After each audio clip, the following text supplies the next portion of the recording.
Hey guys, what is up? SuperKmanrocks here, and we are back. Took a couple of days off because we had a couple of days off here at Worlds in 2022, but we're back with the second half of the group stage now. We've gotten the days where all the groups kind of mix and match and every team gets to play a game a day or so, and we get through that first half. It's now crunch time. Every group only has one more day to play a piece, and we kicked it off with maybe the most interesting group to talk about in the entire group stage, or at least what we've gotten through the first half. And that, of course, was Group A. 3 teams sitting at top tied for first. One team that's looking to get at least one win coming out of this group. A lot of fun, interesting storylines. Let me know what storyline and what game you were most excited for down in the comment section below. Obviously, a lot of really good ones. NA fans probably just looking for that one win on Cloud9. EU fans looking for Fnatic to get out. Maybe LCK fans looking to express their dominance and extend Faker's streak. Or LPL fans looking to continue to prove that they are the best region in the world. Everybody gets a little bit of a say in this group, and I want to know how you guys felt down in the comment section below. But of course, with all that being said, that means it is time to jump into the games. And as you guys know, every team is going to play 3 games today. We're doing just Group A. That's how the second half of the group stage works. So there's 6 games overall, and then potential tiebreakers, obviously, if any records match up. Only the 2 teams with the best records will get out of the group stage. One in first place, one in second place. Bottom 2 teams are eliminated from the tournament. So 2 teams, technically our first 2 main stage teams, will be eliminated from the tournament here today. But we're going to kick it off with the fun matchup here between NA and EU. It's never not fun to kick off the day with a Western rivalry matchup, especially with a ton of stakes on the line here, as we had Fnatic taking on Cloud9. Of course, Fnatic big favorites going into this. They're sitting at 2-1, just like the rest of the teams at the top of the group. Cloud9 sitting at 0-3. They have yet to been able to pick up a win here, and the whole region of North America kind of waiting patiently to see if they can, and you know what? Of course they were able to do it against their EU brethren. Cloud9 take game number 1 here on the day, technically keeping their world's dreams alive. If there is a chance for Cloud9 to get out, it had to start with a win here. They need to go undefeated today, and so them being able to take down Fnatic is a huge start for them. This is disastrous for Fnatic fans, as I'm sure everybody already knows, but let's talk about why this was really good from Cloud9. Well, I don't typically align with a lot of the quote-unquote, like, Reddit analysts. Typically, I think on this channel, we've kind of proven that, I don't know, I don't usually see eye to eye. I'm not very, swingy, I guess would be the words, if swingy makes sense. I don't fluctuate from very in to very out. I don't, like, I want to say consistent with my opinions. I don't tend to fluctuate all that frequently. Like, I need time, essentially. Short bursts do not tell me what I need to know about a team, and so usually, I don't listen to a lot of the Reddit analysts, but they had something very, very right about Cloud9, something I very much agree with, and I think kind of gotten proven here, was that Cloud9 just needed to start playing like they did in playoffs again. This was a team that failed to adapt to the regular season meta relatively consistently over the course of the year. A lot of that, of course, being pretty heavy shove and roam, aggressive early play styles. Whoever was able to snowball their jungle lead most of the time out of control just won the matchup. Bot lane especially as well, which, you know, 2 roles that favor Cloud9, but they weren't this, like, shove and roam, focus on the middle of the map and then spread outwards kind of team. They really wanted to focus on their side lanes for the most part, and lucky for them, a meta came around in playoffs that they really were comfortable on, going on those hyper carries in the bot lane, the Sivir, the Zeri, pretty much all the time, and then they kind of found their own little niche. Instead of playing the Taliyah, instead of playing the Sylas, they would jump on stuff like the Orianna, stuff like the Zillion, more enabling things to allow Blabber the flexibility to play something a little bit more aggro in the jungle, and that was really what unlocked them. But over the course of Worlds so far, as we know, they've been investing a ton into topside, which really doesn't make a ton of sense to me. I know Fudge often had counterpick in playoffs. That was something I talked about going into the tournament, was how was he going to do if he had to blind pick things. Well, he really hasn't. Honestly, he's gotten counterpick a ton of the tournament. Unfortunately for him, he just has not been good enough to be able to pull off a lot of these crazy, you know, mechanically intensive counterpick champions like Fiora, like Jax, at this level, at the very least. Like, obviously he's a good player, certainly not trying to flame Fudge, but just hasn't had a good couple of days at this tournament so far. They go back to what got them to the dance in the first place. They go back to a weak side top that they can just kind of leave alone, that they don't really have to invest a lot of resources into.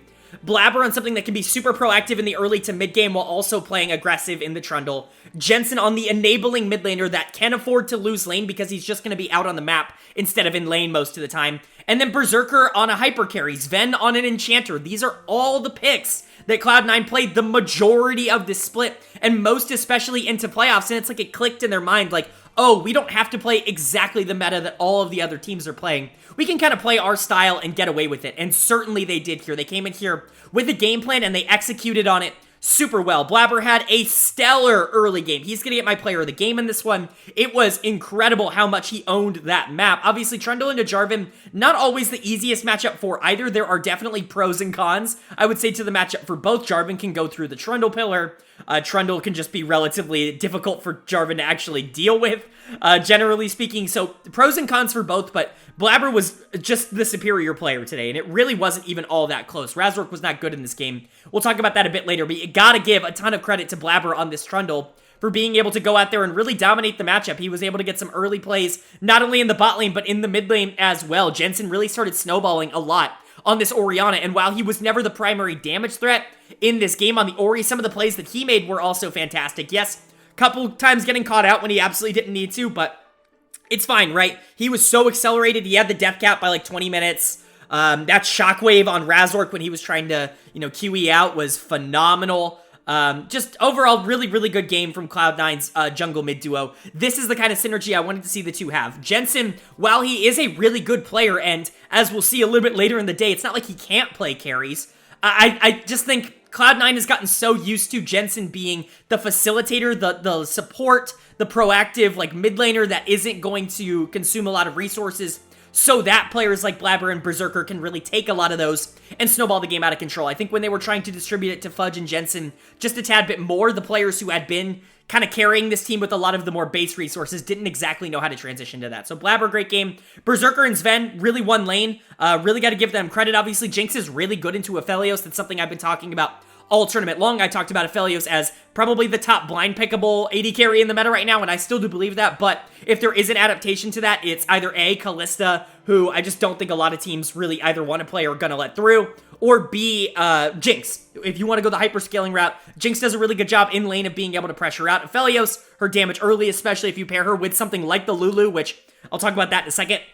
I really think she can do a lot into the Aphelios, and I think that was shown off here. And then, of course, for Lulu, why are teams not picking her? I talked about this in my meta report video. Yes, she got nerfed, but really, she didn't get nerfed like that much. She's still super playable. Sven pulls her out here. It was by far the most played champion for Sven in the regular season. The only champion that even came close was Yuumi, and that's going to be perma-banned not only by C9, but against C9 the rest of this tournament. And so, why not just go back to the Lulu? It's clearly what you were good at. I talked about this in C9's preview. I was really worried about Sven going into a meta where it felt like engagers were coming back, because it's just not his playstyle, but why force that playstyle upon him? Just let him play the Lulu, and it worked really well in this game. He just has a knack for playing enchanters in that role more than engagers, and I would expect, ideally to see him more on that.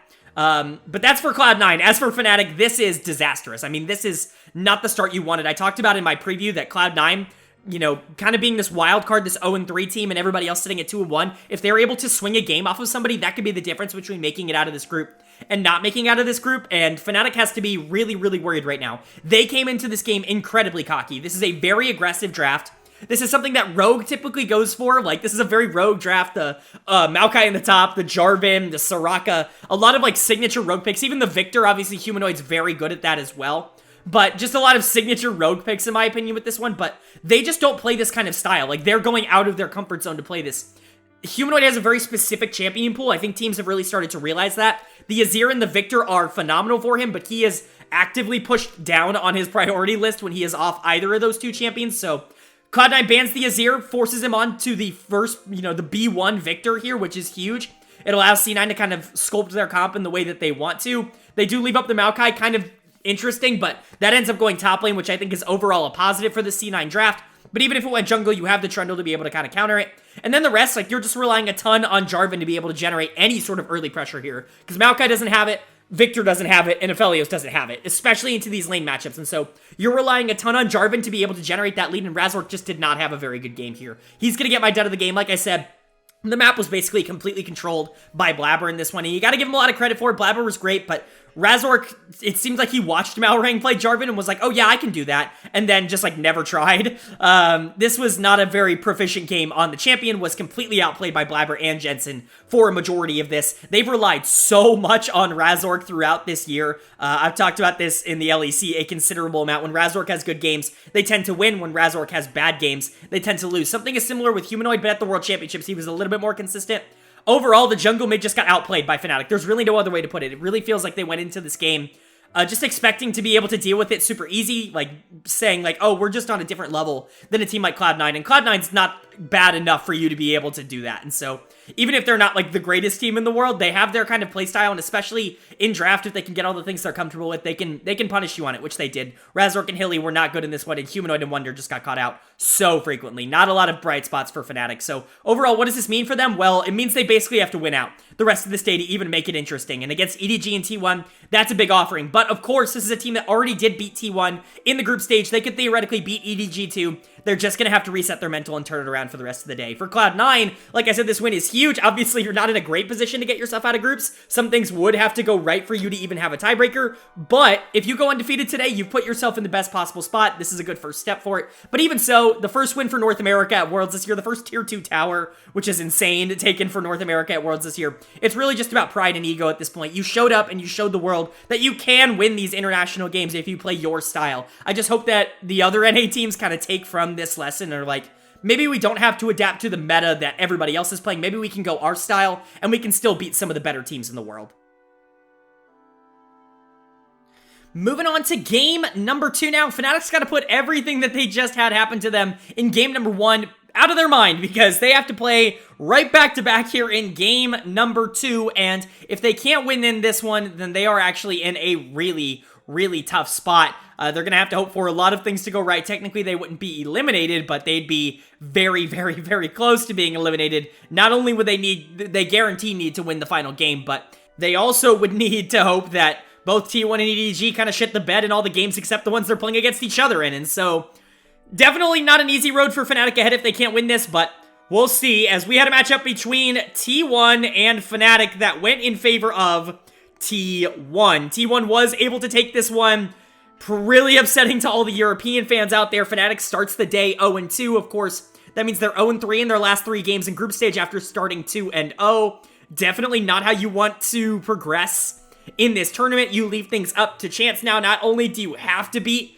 EDG later in the day, but you have to hope that T1 and EDG both can't beat Cloud9, which is a very bold thing to ask for, but certainly, I guess, on the table if Cloud9 continues to play well. Let's just talk about this game before we talk about what it means for the tournament as a whole. What did T1 do really well this game? Well, they drafted everything they wanted to draft. Like, it's kind of weird for me to say that, especially about T1, a team that's pretty notable for how often, quote-unquote, they lose draft. Even though I like their drafts, I think, a lot more than the general consensus would be. I don't think they're awful. I just don't think they're, like, great or anything.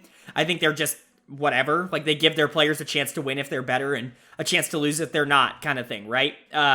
But this T1 draft, pretty darn good, and it's not really their fault. Sivir Yumi's left up. That's always awesome. Always good to have the cat on board because she just does so much damage in the meta right now. But it's not a game winner. Like, again, while it is incredibly strong, I do think there are ways to beat it. I do like the Lucian Nami as an answer into the lane just as a concept. I would prefer something like the Kalista, but if you don't feel comfortable on that champion, then don't play her. She definitely needs execution in order to be played at that high level. And then you yourself actually take the Maokai on the other end of that trade. And so, not the worst thing in the world. Maokai, I think, is arguably just as strong in a vacuum as something like a Yuumi is. Now, a team like T1 is obviously probably going to use Yuumi better than Fnatic is going to use Maokai, but it is something worth noting. Zeus also gets a carry in the top lane that can abuse Maokai in laning phase, which is certainly something to note.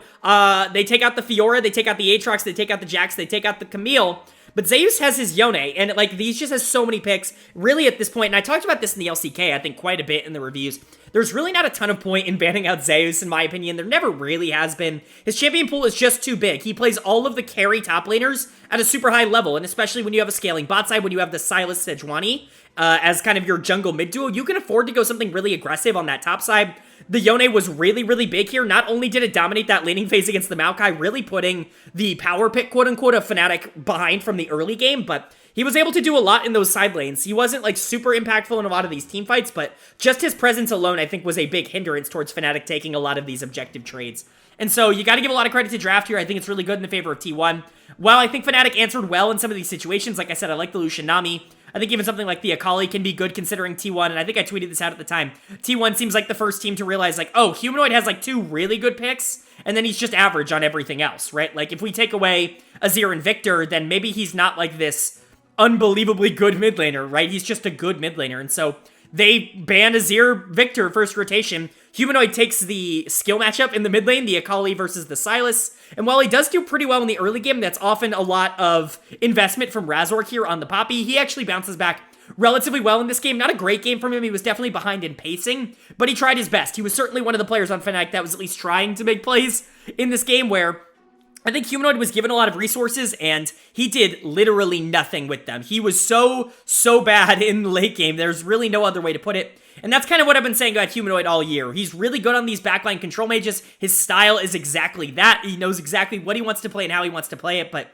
you take him off of that comfort zone. We saw it throughout the regular season when he was on picks like Talia, on things like Sylas, where he just was simply getting killed too early, not being able to transition leads, not really knowing how to play matchups. And it's a similar thing with Akali here. While he does play the early lane matchup really well into Faker's Sylas, in fact, he's just simply better, I would say, for the first 10 minutes. He is so far outclassed by Faker's utility towards the back half of this game that it might as well have not won the early game, right? Like, he looked like the worst player in this game. Humanoid's my dead of the game, if you can't tell. But let's talk about what T1 did well. You gotta give credit to Guma. His positioning on the Sivir was really, really solid in this game. A lot of people were talking going into this tournament about how Guma just wasn't aggressive enough. I was kind of on that train as well. I wanted to see kind of that killer instinct, similar to Gala, but I think he's just not as talented as Gala. I wanted to see him kind of get back to this mode where it's like, oh, okay, like, he's a really valuable piece to this team that they can play around towards the late game. And I'm going to be honest, he really has been that in group stage. He's been phenomenal. One of the better players in group stage so far, in my opinion. Certainly has had his ups and downs, but I think the good outweighs the bad for the most part, and we'll see that later in the day as well. But a really good game from Guma. He's going to get the player of the game. You can give a lot of credit to Keria on the Yuumi as well. The damage on that Yuumi is legit, like, a game-breaking. It's actually disgusting to have to watch and to play into. I can imagine Guma and Keria were very difficult to deal with. Like I said, Zeus did a really good job on that Yone in the side lanes, like, really creating problems and macro issues for Fnatic to have to deal with as this game went on. Obviously, Fnatic has some ways to deal with that, but obviously you want Maokai grouped up with the team. Ideally, Akali's like your main damage source in the back half of this game, at least in terms of taking out the Sivir, and so you want her being able to be in these team fights, and Yone pulling them out is just, it's never going to be a good thing, I would say, overall for Fnatic here. And then tons of credit to Faker. I know I'm giving credit to Faker, and it feels like, oh my god, what an ego boost, but Faker is like, he just reminds everybody every year, like, oh, like, this is Faker. Like, this is how good he can actually be. Does kind of get shit on a bit in lane, I will give him that, but I mean, he was the most important player in this game after 15 minutes, and it wasn't even all that close. He probably is the player of the game, but it's just really hard for me to give that to somebody who was, like, losing early on, and I know it wasn't entirely his fault that he lost early. You can tell me down in the comment section how I'm probably underrating Faker's performance in this, but it is just kind of tough for me to give him player of the game. He was very close to getting it, and honestly, his play towards the back half of this game was genuinely phenomenal. He capitalized on Fnatic's mistakes in a perfect way. He was just simply better than Humanoid, shown off by a couple of trades in which Faker just simply outplayed him. Honestly, Guma, Faker, Keria, super important in this game. Zeus played well, and then Owner just facilitated it. He's the Sejuani. He doesn't need to be able to take over the game. He just needs to make sure that the rest of his team can take over the game, and I think it really worked here for them. But like I said, for Fnatic, not a great game from them. Humanoid got outplayed towards the back half. Razork was always scrambling to try and match Owner when it came to a lot of these macro plays. While he was making decent plays once he got there, he was getting there way later than he ever had any intention of getting. He was just late to every play, which is always going to be super unfortunate. And then Hilla saying, there's really only so much I can say about Hilly at this point. He's been really bad at this tournament. Like, I don't know what else to say, right? Wonder's been okay, but Razork, Humanoid, Upset, they've kind of been the trio that have put Fnatic in the spot that they've been in so far throughout this tournament. Especially Humanoid has kind of been the carry, and when they're not playing well, it really highlights how bad Hillisang is playing. He has easily been one of the worst supports at the tournament on a team that's actually doing well. I mean, he steps up and just dies, like, in really bad scenarios. His positioning is atrocious. His timing is atrocious. This just isn't the Hilly that we all knew. Like, I know the memes are there, right? Like, Hilly's over-aggressive and dying and mispositioning. It's like, that's Hillisang. Like, I get it. Like, those are the memes, right? But the old Hill is saying, like, he would do something with those plays, right? And I get it, it's a different meta. Nami, Lulu, Yuumi, like, these are different picks for him, generally speaking. But still, even on those picks before, he wasn't playing like this. This is one of the worst versions of Hylissang that we've had at an international event, maybe ever. And that's disappointing to say, at the very least for Fnatic. It's certainly not something you wanted to see. He was coming off of a very bad summer split, in my opinion, after coming off of maybe one of the best spring splits of his entire career. For him to come back here in summer and just be a complete train wreck, it's just disappointing. There's really not a lot I can say about it other than I hope that he can turn it around. What does it mean for both teams? Well, like I said, Fnatic really just has to hope that not only they can beat EDG later in the day, but that they can also get some outcomes to roll their way. Cloud9 does have to win a couple of games now, so crazy that the team that Fnatic took lightly, they're now the biggest supporters of, but we'll end up seeing Fnatic's fate is basically out of their hands at this point, even if they do beat EDG. As for T1, this definitely puts them in a good spot. One more win and they're confirmed for group stage, which has got to feel really, really good. You play Cloud9 later in the day, and so it's got to feel more of like an inevitability than it does a up in the air kind of game. But overall, still a good performance from them. They don't tend to take games off, so I'm not really surprised. They've always been a team that's done well in group stage. Cue the record that's popped up where Faker's never gotten out of group stage in second place kind of thing. He's always made it out of groups, and he's always been in first place when he's done it. This team is just hyper consistent. They don't take teams lightly, and they don't take games off, and that's just a really good strategy to be able to win in win or go home games that really, really matter like this.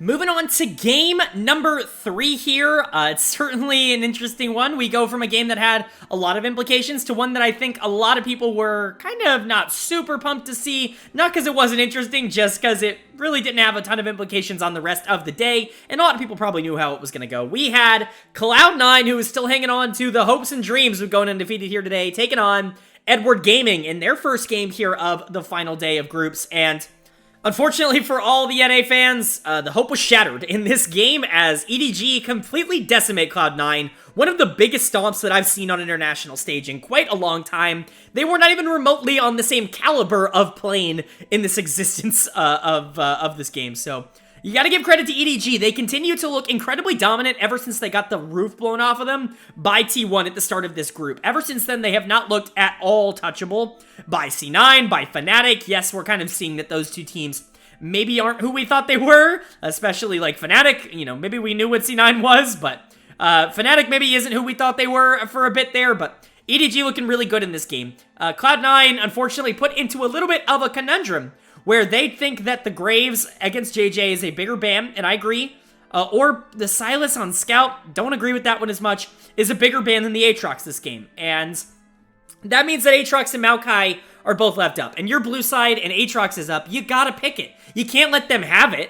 But the problem now is that Fudge isn't very good at Aatrox. He wasn't very good at Aatrox in playoffs. In fact, they often would leave Aatrox for the other side, and then he would counterpick it with something else, but we've seen his counterpicks at this level. It's not going to work, unfortunately, because you pick Aatrox, and Fiora's still up. Flandre just gets to play Fiora, and that's perfectly fine by EDG. They're certainly not going to complain about that, especially because they can also pick up the Maokai here, which is huge. It's a power point on the map for Maokai where he's going to be able to control a lot of the tempo of this game, and it's a counter pick in the top lane for the pick that you feel like you have to pick, because you can't give Aatrox to Flandre. He's going to beat you even harder. So, not a great draft, I would say, from Cloud9. You pivot away from the things that you had been doing all year long and the thing that you did earlier today that got you your only win at Worlds, which was play, supportive in the top and the mid lane to try and play through a scaling bot laner that can carry the game and then let Blabber be a little bit proactive. You got half of that down. You got Blabber on the Trundle. Great. But you got Jensen on the Victor. It's fine. It's not the worst thing in the world. I'd rather the Victor than like the, Akali or whatever, but Berserker on the Varus, it's just not what I want to see. I don't want to see Berserker on Varus. Varus is a decent pick right now. I think he's actually underrated because of the success, or the lack of success, that he's had in the group stage so far. Like, a lot of bad teams are picking Varus, and so I think a lot of people think that Varus is bad, but I think if a good team picked Varus, he would look incredibly strong. And I also think Renata is not a good lane partner into Varus, but I do understand that Sven doesn't really play the lane partners that are good with Varus. He doesn't play the Tahm Kench. He doesn't play the Braum, right? Those aren't the things that Sven brings out, typically. And, man, Sven off of Enchanters, and I mean, yes, Renata's an Enchanter. Sven off of Yuumi and Lulu, it's just not good. It's very, very not good. He was not good on any engagers throughout the World's group stage so far. And he looks just as bad here on the Renata. This is a pick he actually did pull out a couple of times in the regular season, but it didn't look great then, and it certainly doesn't look good now. He was atrocious this game. Sven's going to get my dud of the game on the Renata. Overall, I think draft was a nightmare, but man, if you're going to play Renata, just don't get caught out like this. This game makes me think he would have fed on anything, though. It's really hard for me to be like, oh, he would have been fine if he was just on his comfort picks. Like, he was just out of position, constantly moving way too far forward for wards and for vision, and it just was something that wasn't going to work. Like, I don't really know what was going through his head this game. He was clearly not making good, sound decisions. I think a lot of it was pressure, like they got really far behind in some early trades. Sven gets hooked under tower by Mako early on and gets killed while Blabber's trying to get a gank off. Bot lane's doomed, and then mid lane gets ganked and dies, and mid lane's now doomed, and it's like, okay, well, we have to start making plays. And so Sven starts playing a lot more aggressive, but that just means he's significantly out of position most of the time, and I think that was very, very clear a lot of this game. But like I said, Blabber just kind of ran around the roses at the start of this game. I don't really know how else to put it. He was kind of getting to lanes just as the action was ending, and his team was losing for it. And it's really unfortunate. This is actually the very similar thing to what happened in the T1 game against Fnatic earlier today, where Razork he wasn't bad in this game, he was just never where he needed to be when he needed to be there, because Owner just kind of had a better read on the map, and T1 just generally had more macro control in that game. I think a very similar thing happened to Blabber this game. He was often out of position, and if your team's super far behind as Trundle, like, you're going to lose that game. There's really not a lot that you can do as the Trundle to bring that one back for your team, but Fudge was bad on the Aatrox in the top lane, wasn't able to get anything done, not even a single KP in this game. Yes, there was only one kill, but he wasn't a part of it. Jensen got completely run around in the mid lane. He was completely outclassed. This is why I want to see him on things that can get out of lane and not really have to deal with that, because truthfully, and I don't mean this as a slight towards Jensen, but when he's had to just 1v1 lane against some of the other laners at this tournament, it's just not even close. He wasn't even good enough, in my opinion, to be like a one-on-one kind of laner in the LCS. He was a mid-tier laner in the LCS that was really good at helping out his jungler. That's why he was one of the better mids in the LCS, I think, towards the back half of the year. But if you're trying to make him a victor that can survive laning phase and then do a lot of damage in the mid to late game, like, that's just not what Jensen's going to be able to do in a comp like this. So you're really relying a lot on Blabber and Berserker, and unfortunately both of them just had bad games, and so it was kind of doomed for C9 from the beginning. But for EDG, you got to be super excited. Great game from them overall, I'll say. Mako just continues to get Thresh, and he continues to dominate on Thresh. Do we have to start banning this champion against him? Like, it's actually becoming unfair. He cannot miss a hook. It is actually unreal. You pair him up with Viper's Aphelios, who's just going to be able to completely take over games. I remember one specific fight where Viper just blue ulted and everyone died. Especially, it was especially funny because Viper has the skin, obviously, for Aphelios. He has his own EDG skin from winning Worlds last year, so you have this EDG logo flying in C9, and they all die to EDG. Very, very funny there, but Viper and Mako completely dominant. Mako's player of the game, no surprise. I mean, when you play Thresh like this, you're player of the game. It's no question. This makes me wonder why more people aren't playing the champion. We've seen other people at this World Championship pull out the champion and do really good on it. Keria was one, Vulcan was another. These players have been able to pull it out, and honestly, it does the job relatively well. I understand that Thresh's utility value is lower than it was before, but he's still Thresh. Like, the Lantern's always good. There's really there's not a lot of situations in which you don't want to have Lantern, right? Hook is always good, even if it, is less CC now. Flay is always good. The box is always good. Like, his kit is just so inherently good. The only way to really make him, inoptimal is to make his, kit worse, and they're just not going to do that. And so I would expect teams to actually go more towards the Thresh if they can play it throughout this tournament, especially a team like EDG, someone who can really pull out the Thresh and style on it, really just take over the game like Mako could here. Like I said, Viper was doing really well. JJ had a phenomenal game. He controlled the map in a very similar way to what Owner did earlier for T1 against Fnatic, was just everywhere he needed to be, the opposite of what Blabber was this game. Scout was doing well on the Akali, really dominated lane against Jensen, was able to get that lead early and just never let it go. And then Flandre counterpicked Fudge and dominated him in lane. Really, this was just a stomp by EDG. It really wasn't all that close. The bot lane was kind of the focal point, but everybody won. Everybody was ahead in this game, and it was really never that much in doubt. This was one of the harder games to kind of profile and talk about because it really just, there isn't a lot to work with here. C9 got behind early, and it wasn't even remotely in the same realm from then onwards. I guess if you want to talk about where these two teams are at, C9 has now been officially eliminated from quarterfinals contention. They can no longer make it out of this group. At best, they can get 2 wins, and that's not going to be enough for them to even make a tiebreaker here, so unfortunate for Cloud9, but you know, for them to be able to pick up a win earlier today against Fnatic is great, and they still have one more game later today against T1 where maybe, you know, eliminated NA has always been the best version of NA. Maybe we can get that later against the Korean powerhouses. But for EDG, big win here. They're still in contention to get first in this group, and I've talked about this a considerable amount in my previews. Getting first in your group is actually a pretty big deal. You don't want to have to play a lot of those other teams that were really dominant in the group stage. You want to get somebody who's maybe not coming off of the best momentum, and so getting first in the group, I would think, is actually a pretty big prize to get. Obviously, getting out would be great, but all EDG has to do at this point is beat Fnatic, and they're out of the group, which is ideal. They don't even have to beat T1 technically, but obviously it's still technically possible for them to lose against Fnatic and then lose against T1 and be stuck in that tiebreaker with Fnatic. They've just put themselves in a pretty good position. As long as they win one of their next 2 games, they're going to be getting out of this group. And with the way they played against this, you know, Cloud9 team, which, again, I know they're a little bit weaker than the rest, but with the way that they played against Cloud9 in this game, it's really not something that I'm all that worried about. It looks more of like a formality than if they're going to be able to get out of the group at this point. Moving on to game number 4 now. We definitely have another interesting one, and this was kind of the one I think a lot of people were waiting for, because I think this is really keeping the open-endedness of the rest of this day alive. There are a lot of pathways that I think the rest of this day could theoretically go, and I think a lot of them depend on this game here, as we had Fnatic taking on Edward Gaming. And the winner of this, I think, like I said, somebody could be eliminated right now, or something could become really interesting right now. Unfortunately, for all the European fans out there, Fnatic is not able to win this and keep their hopes alive. They dropped the game here to EDG, and this officially eliminates Fnatic from quarterfinals, and it means that they will not be getting out of group stage here in Group A, and it's just heartbreaking.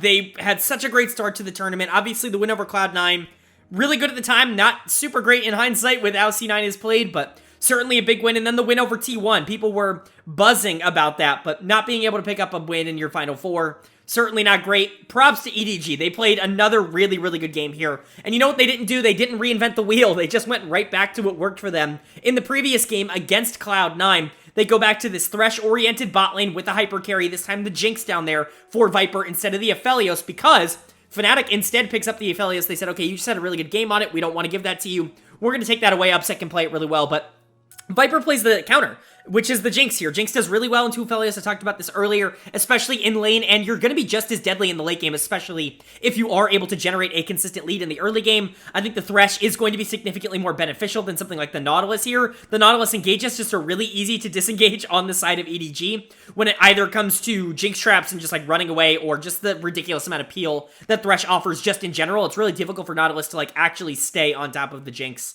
in this lane. So bot lane's already kind of in your favor, but then you look around the rest of the map and it's all comfort for Fnatic, and I'm never going to fault them for comfort. It's Poppy for Razork, which has been a huge pick for him all year long. It's Victor for Humanoid. We talked about this earlier. Azir and Victor are the 2 champions that Humanoid plays at a world-class level. Happy to see him pick that up. And then it's Gragas for Wonder, who is, you know, it's probably his best champion. Unfortunately, he's going into the other great Gragas player in the top lane in Flandre in this game, who certainly knows how to beat it, but again, it's comfort for Fnatic. I can't fault them too much, but you give EDG a lot of opportunities. They actually go really risky here. They go for the Akali counter pick on the Victor, something that can be super proactive in the early game, and if it does get snowballing out of control, I really do like that situation. But they go for the blind Fiora, which in a lot of circumstances I'm not for. But again, Flandre is somebody who I think can play that Fiora matchup in a relatively safe way. He's really consistent on the champion. A lot of players who are good at Fiora are good, but not necessarily consistent on the champion. They can win the counter matchups, and they can punish mistakes, but they're not necessarily good at playing from a losing state.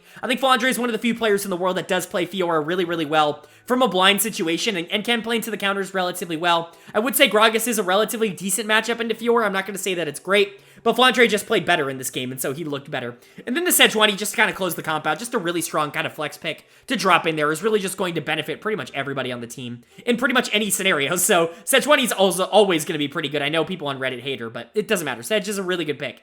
And everything kind of came together for EDG this game. Very similar to the game against Cloud9. They were just simply the better team. Fnatic actually had some life in this game, a lot of it through Razork, where he was trying to make plays, but man, by the mid-game, he was just completely outclassed. He had a really, really good, like, the first 3-4 minutes of the game, and then it just, like, completely disappeared. Like, and that's gotta be frustrating for Fnatic fans. Wonder definitely showed some signs, but he had the counter pick in top lane, and certainly I would say, for the most part, got outplayed. He wasn't able to do all that much, but not great from him. Really, those are the only two members of Fnatic I would say had even relatively okay performances. We're going to talk about Hilly in a bit, but let's talk about EDG first here. This bot lane continues to prove that they're one of the best in the world, and that they've been one of the best in the world for quite a long time. My opinion, I talked about this last year on the channel, they were the best bot lane in the world last year. When they won the World Championship, I believe it was the biggest reason that they were able to win the World Championship. Scout was phenomenal in those finals, and so was JJ, but you got to give a lot of credit where credit's due. I think Viper last year may have been the best player in the world. He was certainly in that conversation, and I think people just kind of forgot. I've still had Viper as one of my top 2 AD carries in the world, right up there with Ruler, and I think you can make a case that Viper is number 1, or at least he's playing like number 1 right now. You know, I'm still going to stick to my Ruler take because I think, you know, I've talked about it, group stage doesn't mean everything, but Mako is certainly making a case to be a top number 1 support in the world right now on the Thresh. I mean, it is absolutely ludicrous that teams keep giving him this Thresh pick, even when you don't have the Aphelios. Like, Mako picks away the Thresh because Fnatic has the Aphelios, and so they're like, well, we don't want to give him Aphelios Thresh, but EDG gets Thresh, and so, like, that's an absolute dub for them. It doesn't matter that it's not with the Aphelios. Mako's Thresh is so freaking good. He's gonna get player of the game again here. Back-to-back games, back-to-back player of the games here for Mako on the Thresh. If he just keeps getting this champion, they're gonna keep winning. It's just how it goes. He's simply too good. The hooks are point and click. And he has such a fundamental understanding of where he needs to be position-wise on this champion at every point in time. When he needs to be peeling for the Jinx, he knows. When he needs to be engaging and dropping down the box to be like that big, big threat, he knows. When he needs to be way behind the enemy team so he can lantern somebody out, he knows. He just has this innate understanding of how to play the champion. Obviously, he goes back to his olden days, his youngin' days, I guess you should say, in the old times, his youngin' days. I remember that funny clip of him when he was a child. He was like, hi, I'm Mako, I'm 17, and I love Thresh, and that's clearly stuck with him. He still loves Thresh.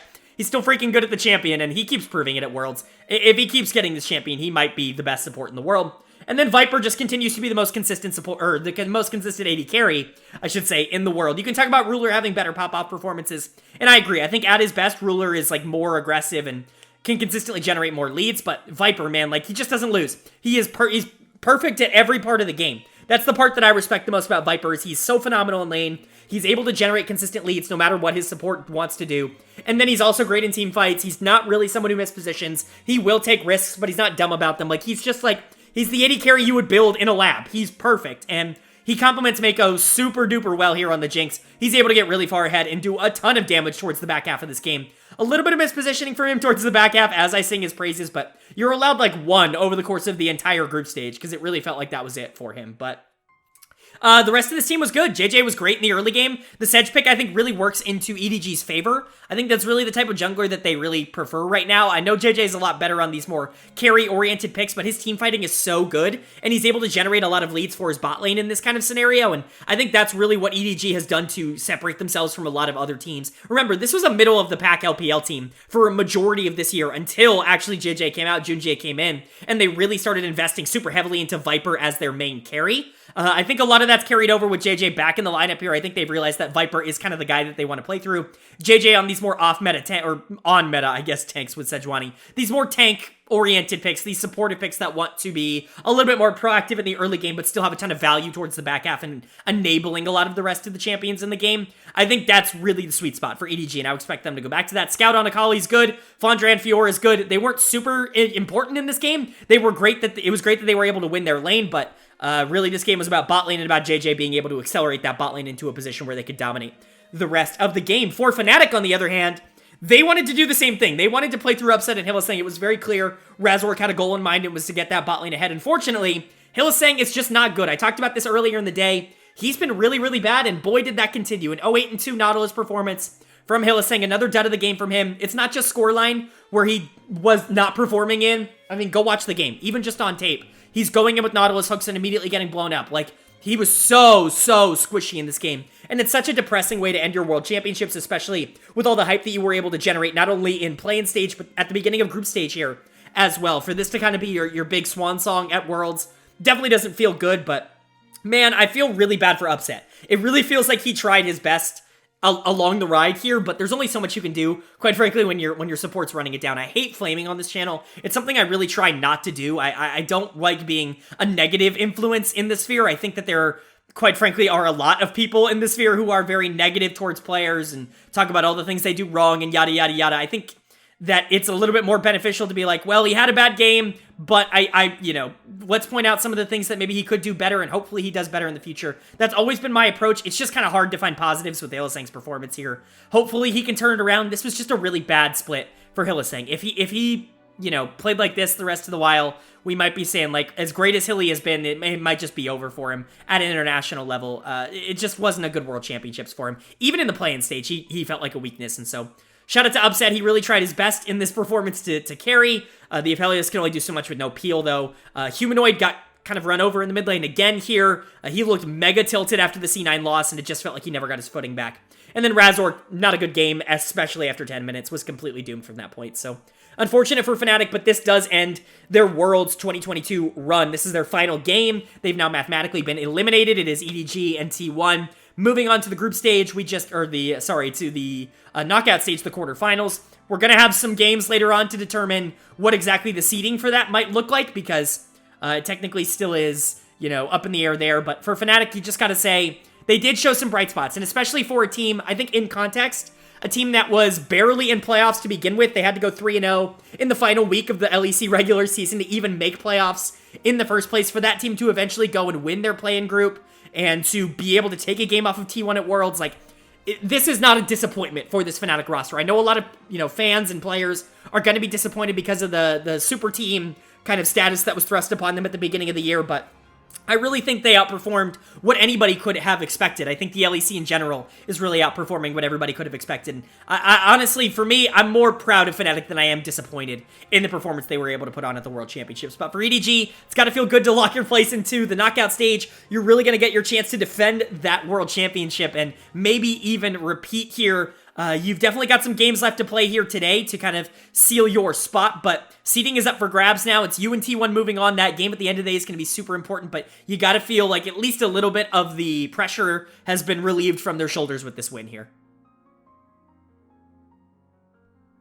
Moving on to our fifth game then, certainly not the same kind of stakes that we had in the previous one, with the tournament on the line or everything. These two teams, obviously everything in the group now, at least a little bit locked. Seeding really the only thing to play for, so at least one team has something to play for here, but the other, pride on the line, especially in your home region, at your home stadium. So we had a matchup here between T1 and Cloud9, and C9 just said this was an effort comp. This was for sure an effort comp. They said, you know what? We're going to play 5 carries, and we're just going to see what happens. We're going to play fast. We're going to play aggressive.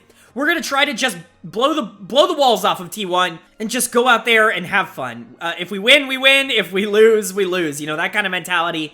T1 definitely still fighting for something. They definitely want to make sure that they are in a position to try and fight for that #1 seed, because it could actually make the next couple of games a little bit more dicey, I would say, for T1. If they lose this, they have to beat EDG, and then they force a tiebreaker with EDG, and then they have to, win a tiebreaker. So losing this means they would have to win 2 more to make the #1 seed, but winning this means that it's winner take all in the final game of the day. And luckily for them, T1 was able to take the win here in 23 minutes. It really was a complete and utter stomp here, but it was an entertaining one. Like, C9 went down blazing, if you will. Definitely entertaining. Fiora, Belveth, Akali, Kai'Sa, Heimerdinger. Yes, that's Heimerdinger's support. Kobe popped off. I gotta say, I don't usually shout at the casters on this channel. I'm not really someone who, I like the casters. They're great, but oftentimes, especially when watching other regions, I'll watch them, no sound. I'll be listening to something else. But for Worlds, I really like the casting duos and the trios that have been up on stage so far, and I gotta say, Dracos and Kobe just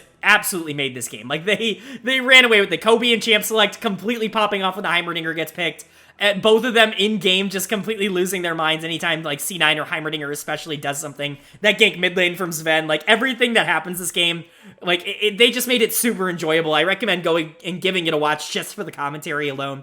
Very, very enjoyable experience, but yeah, T1 was just better. They had an actual team comp. They had actual levels of CC and actual ways to win fights later in the game, and Cloud9 just didn't have that, right? They were really, really needing to win early. If Belveth got, rolling, you could win this game. We've seen that in plans. We saw it with Elyoya a lot for Mad Lions in plans, where if that Belveth gets rolling, it's like a freight train. It's really difficult to actually stop her from just taking over the game. And so C9's like, screw it, Blabber's good, let him get a lead. give Jensen the opportunity to pop off and actually clap Faker like he promised to do years ago. You know, put Berserker on Kai'Sa where he can Ultra Instinct into the fight. Give Fudge his Fiora for the redemption arc, right? Like, Sven gets to play Heimerdinger for fuck's sake. Like, it's just a fun game and a fun draft. Unfortunately, not a lot of these picks actually worked. You know what did work? And I'm going to talk about Cloud9 first. I usually talk about the winners first, but it's just on the mind and I got to talk about it. You know what worked?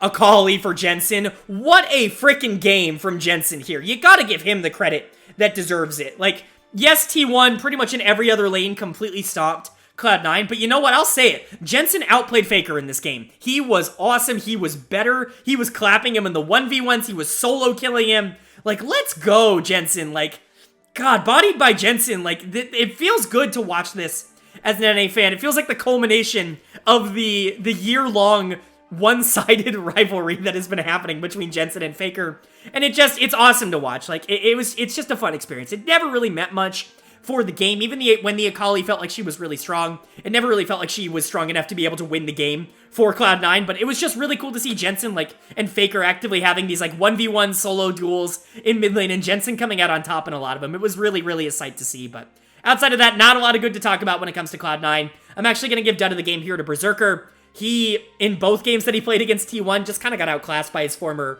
quote-unquote, mentor, his former, you know, he was the sub on T1 to Gumayushi, and Guma kind of showing him, like, this is why I was the starter, you know what I mean? Definitely some of those, like, alright, you know, back in line moments, because Guma was awesome this game. They picked the Lucian Nami, and Lucian Nami just generally is going to be really oppressive to deal with for a team that doesn't have any CC, which Cloud9 doesn't. They have literally 0, and so, I mean, I guess they have Heimer, but outside of that, like, nothing. Like, you can Bel'Veth knock up, you can Fiora parry, or riposte, sorry, and that's it. Like, that's your form of CC, and so not a lot of ways to actually stop this Lucian from just taking over the game. You pair Nami with that, I know, again, the interaction's gone, but the stats that Nami just gives Lucian, and the healing, and the movement speed, and everything, it's so good for Lucian. He loves every bit of it, that even if the interaction isn't there, it's still incredibly positive for him.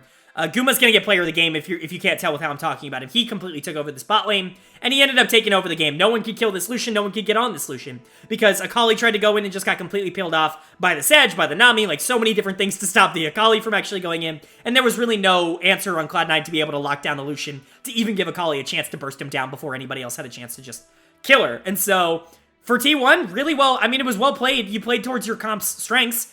Isn't great that Faker got a little bit outplayed in the mid lane, but it's fine. Like, again, he didn't need to win the game, right? Owner had all the control in the jungle and was just outpathing Blabber from an early level.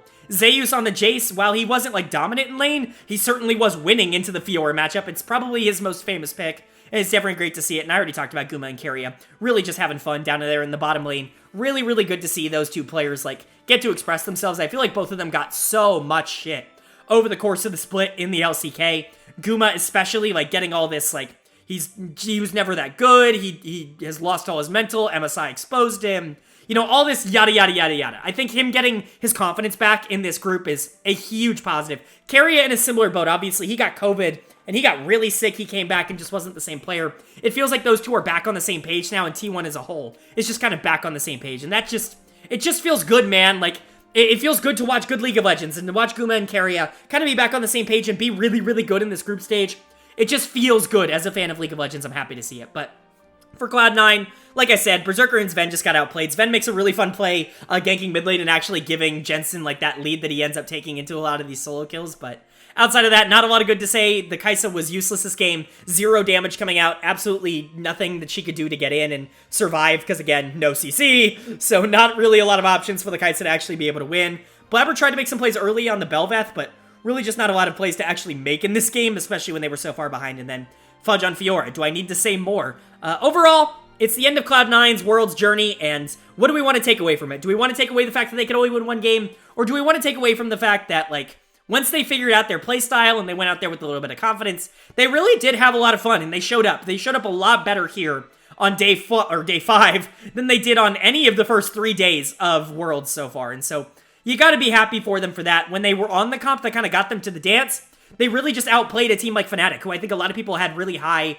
thoughts and expectations of. And so that really shows, I think, where Cloud9 was at. If they had a more concentrated direction when it came to draft, maybe they didn't fall for the bait that was the meta a little bit too often like they did at Worlds, maybe things could have been a little bit different, but Hopefully this is a building block. I don't know how many of these players are going to be on this roster next year, but for, your number 1 seed to go 1-5, it never feels all that good, especially in your home region, but that win today definitely felt euphoric, and you can't say this Cloud9 team isn't fun. My hope is just all these players don't get too discouraged and can bounce back and have really good years next year. For T1, the day is not over for them. This was a big win, and it was a fun win, but they've got one more game, a decisive Game 6 to talk about later, winner of which will be the number 1 seed coming out of this group. I don't have to tell you how important that is, so it's very imperative that they stay locked in and focused, but this was a very, very good win. Even if Faker wasn't on his A game, Guma and Keria carrying Faker, that's, I think, a script that T1 fans are going to be pretty happy to get behind. All right, but that is going to bring us to our 6th and final game here of Group A in the group stage. And yes, it is final. There is no chance of tiebreaker. Whoever wins this game gets the number 1 seed, and whoever loses it gets the number 2 seed. Fnatic and Cloud9 have both been eliminated from making the knockout stage. So it's an incredibly crucial game for both teams, and the winner of game number 6 between EDG and T1 was T1. They are able to sweep EDG in the group stage and keep Faker's indomitable streak in group stage alive. This was something even I wasn't aware of going into group stage. This was something the broadcast brought up, and I'm really glad they did, because it's actually insane that, including this year now, like you can add 2022 to that list, Faker has never ever gotten out of groups at anything lower than first. He's never not gotten out of groups, and he's never gotten out of groups at second. Every single year he's been at Worlds, he has gotten out of groups at first. And that is legit just, like, unreal. It's seven times or so, something like that. It's just disgusting. Like, it's just so clear how good Faker has been for so long, and how good the team around him ends up being because of the influence of someone like Faker. Of, like, I don't want to say that, T1's creation is all Faker, right? Like, there were a lot of good players on T1, but T1 becoming the greatest team of all time, and arguably the greatest org in the world that every Korean wants to play for, I think Faker has a pretty big part in doing that, and for him to have never gotten out of groups at anything less than first is legitimately just unbelievable, and it doesn't stop here, as they are able to win this game, and honestly, really confidently. They control every objective, they control the pacing of the game, and in the early to mid game, it really didn't feel like it was, like, dominant. Like, they were winning, but they were getting small advantages. Like, they would trade a tower for a dragon and also a tower, right? Like, it's certainly an advantage, but it's not like you're winning these, like, 3v3, 3-for-0 team fights around dragon or anything like that. Like, it was there, but it was generating. And then we hit the mid game, and boy, howdy did we hit the mid game with these two team comps. You're already probably looking at these team comps like, wow, both of them really want to hit the back half of this game. Like, the Kalista is going to do a lot in the early game to try to shut down the Aphelios, but outside of that, like, Gangplank, Victor, Maokai, Graves, Aphelios, all 5 of those champs really want to thrive towards the back half of this, and really want to thrive in these more generic front-to-back teamfight situations. Even something like Kalista can really benefit from that. Maybe not nearly as much as something like, obviously, the Aphelios, but still, Kalista can benefit from front-to-back teamfights, and so you're really kind of waiting out this early game, because neither team really wants to, like, pull the trigger. T1's getting a lot of the objectives. EDG, I think, is trading them relatively well. Like, they're certainly losing, but it's not enough where they're going to be, like, completely out of the game. And then third dragon hits, and it's like a fight over third dragon, and Zeus comes alive, the god himself up in the top lane. The god of thunder brings down the thunder on Gangplank in this game. I mean, unbelievable. Great to see the Gangplank come out here. I actually really like that as a pick into something like Maokai in the top lane, where Maokai is really difficult to deal with, obviously, in laning phase, but towards the back half of the game, he gets even worse. It's very difficult to break through him, especially with accelerated gold like he's going to get in the top lane. He's going to be ridiculously tanky. If he goes for the Demonic Embrace build, he's going to be really difficult to actually engage into, and so he causes a lot of problems for your team. You know who beats Maokai in that regard? Gangplank. He causes so many more issues. Plus, he can help accelerate a bot lane that really does want to be the center of aggression, I would say, for T1 in the early game. Like I talked about, Kalista really wants to be able to win against Aphelios early. You draft the Soraka to be able to poke out things like the Aphelios Thresh, and it honestly works really well. Guma and Keria play it really, really well. Like, this is probably the best game of Soraka at Worlds so far. I think Trimby had a really good one as well, but this was definitely up there, and it really needed to be. Like, this team comp, I think, was really relying on Guma and Keria being able to generate that lead on the Kalista, being able to transition some of that pressure that was created with Owner down to Dragon control, down to Rift Herald control, making sure that you're always in the right spot, and then eventually getting to this point where ideally the Victor can be able to carry, but I mean, oops, it was Gangplank instead. And I mean, Zeus just played this game unreal. Like, he solo killed Fnatic in the top lane. He went down to a dragon fight and got a triple kill on Gangplank in like 20 minutes, like way before he had any right to. And from that point onwards, the game was actually, and I mean actually, just over. No one was going to be able to kill this Gangplank. No one was remotely going to be able to do the same kind of damage. I remember another fight. It was either around Baron or Rift Herald, but, you know, around that spot, topside jungle, where he gets another triple kill on like this big extended trade where everybody kind of separates, and it's disgusting. Like, the amount of damage that he's able to output, the amount of difficulty that you have like going into him, because not only does he have an inbuilt cleanse, but even if he's not directly at the fight, he has a global ultimate that does a ridiculous amount of damage and slows, and he can just teleport in. So even if he is split pushing, which he does relatively frequently, he can get there super quickly, and even if he's not there, he can still impact the fight very heavily before he gets there, especially when Faker did have gold, when Guma did have gold. Soraka and Sejuani can like sustain long enough for this fight to go on for Zeus to just get a one barrel combo off and end the fight, right? Like, if Aphelios can stay with the barrel combo, he's dead. Multiple times in this game, Scout tried to go in, just got completely blown up before he even had remotely a chance. And again, if you're Lissandra and you need to get on the Gangplank, how do you do that? Because you go in and you E, and he just cleanses it and he barrels you and you die. Like, you don't have a chance to press ultimate. Like, you really have to click on him or click on yourself for ultimate, and you just never are going to have the chance because you don't survive the crit. And so, yeah, Zeus dominated this game. Very, very easy player of the game choice. And he continues to prove on the international stage why I had him as the best top laner in the world. He proved it at MSI, where he was incredibly dominant, not only in the group stage, but against RNG. So much so that RNG felt like, oh, we need to replace our top laner. And then he goes back and he just continues his domination in the LCK, was clearly the best top laner in the LCK, and it was by a considerable margin, like a genuinely large margin.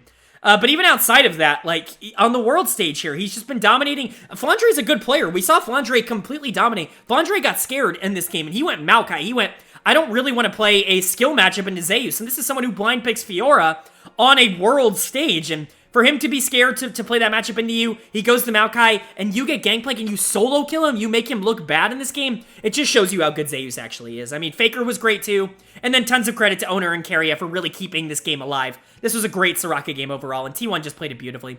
For EDG, it sucks to have your momentum halted here. It really feels like you're bookending group stage with some bad losses, but it is what it is, and it's certainly not going to derail you. You are out of this group. No, it's not in first place, but you are out of this group, and you do have the opportunity to kind of remind the world how good you are in these best of fives. They dominated Fnatic and C9 way harder, in my opinion, than T1 dominated either of them, and so I think that's really the barrier, right? Is T1 kind of has their game plan, and it will play out pretty similarly no matter who they play against, but EDG, they look great against teams they're better than, and I'm not going to say that this is potentially something to look out for, but like, let's say Rogue gets out of their group in first place just because of how things have shaken out.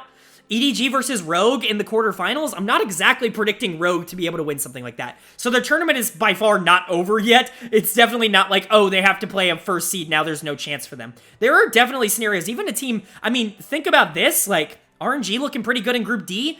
EDG's already played 2 best of 5s against RNG in summer, and they won them both. And so, definitely some stuff to consider there. Their tournament's definitely not over, but certainly some places to improve. I just want to see Flandre on something more aggressive. I think the passive pick of Maokai actually de-incentivized him from trying to play fast in this game, and I think that really hurt EDG overall. JJ, Viper, Scout were just too slow, and I get it, your draft is really slow, but if you're gonna play that, I just don't really like that ideology. Like, you don't really have any early game pressure with this scaling draft. And while I am in favor of scaling, I'm not in favor of scaling against a team that is good, as good, or maybe even better than you, like T1 is, right? You need some way to be able to generate some sort of early lead. You're relying a ton on Graves to be able to make plays and get snowballed. And outside of that, Lissandra's just there to set him up. Maokai's not really dominating this lane phase. Aphelios is not really dominating this lane phase. So you don't really have a lot of places to invest your resources in. That's something I would look more for in EDG's draft, just generally speaking. I think JJ on a more aggressive jungler here, somebody that has a little bit more early agency, even something like the Trundle, I think would actually change this game dramatically, because he can invest in, like, bot lane, in Viper, in this Aphelios, trying to get him ahead. Scout can make those roams down. That was something they were super successful at in playoffs. Like, those are the kinds of plays I want to see you make, not these more passive, like, oriented, like, let's just get to team fights. That's not what I feel really unlocked EDG towards the back half of the split, where they really started playing towards that early game bot side. And so, want to see more of that moving forward, but again, against T1, it's just really difficult. It's not a bad draft, it's just not something that I think pushed them over the top in my opinion. So just some things to work on. But like I said, EDG certainly has some options. They are getting out of their group here in second place. Like I said, there are some good matchups. There are some bad matchups. They certainly don't want to draw a team like JDG if they get out of here. And so they're really going to be, you know, watching closely to see what teams come out as first. But T1's going to be the same thing with teams coming out as second. Honestly, it's pretty ridiculous some of the teams that might be coming out as the second seed here. We could be seeing a team like Damwon Kia, you know, obviously DRX, you know, teams that T1 I think realistically could beat. But I mean, what if a team like Gen G comes out in second? You just got absolutely throttled by Gen G in the LCK finals. That's not really an opponent that you want to face, even if you do have side selection. And so I think both of these teams are really going to be looking towards how the rest of these groups play out to see whether or not they're happy or sad that they ended up getting first and second in this Group A. All right, well, that is going to do it for Day 5 here at Worlds 2022. The group stage, Day 5, is all wrapped up, all done, and you know, so is Group A. It's all wrapped up, all done. We know first, second, third, and fourth. T1 coming in first, EDG coming in second, Fnatic coming in third, and Cloud9 coming in fourth. So T1 and EDG moving on to the knockout stage. Not really surprising a ton of people, but definitely Fnatic making it close towards the beginning half of the week. Unfortunately, they just couldn't quite hang on to the rest of it. But that's going to do it for the video. Let me know down in the comment section below how you guys felt about the Group A, about how everything went. Did Fnatic overperform, underperform? Do you want to cut them at least a little bit of slack? I know everybody online's really upset right now, but honestly, considering the circumstance, I think they did pretty okay.